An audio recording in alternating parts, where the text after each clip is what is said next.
This was the first black ruler in Europe, you might say, and in his lifetime he was called Moorish, but he was not a Moor. Before we talk about Alessandro de Medici, it's important to think about the relationship between Europe and Africa.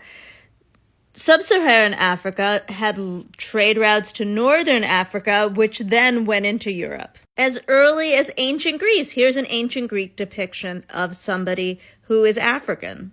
That said, the people who are sometimes called the Moors, who ruled southern Spain, were North African and drew from many different ethnic groups, just as you see in North Africa today. So in historical documents, when you see someone being described as Moorish, they might have literally been somebody from the Moorish Empire. And particularly in the Iberian Peninsula, those people would have intermarried with some of these people.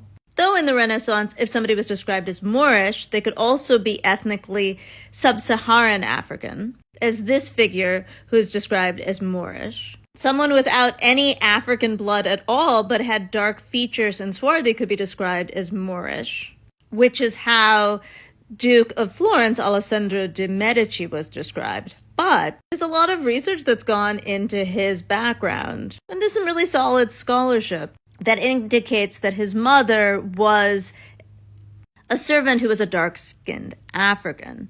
But it is important to note that during the Renaissance, our concept of what is black would not have existed. She would have just been considered African.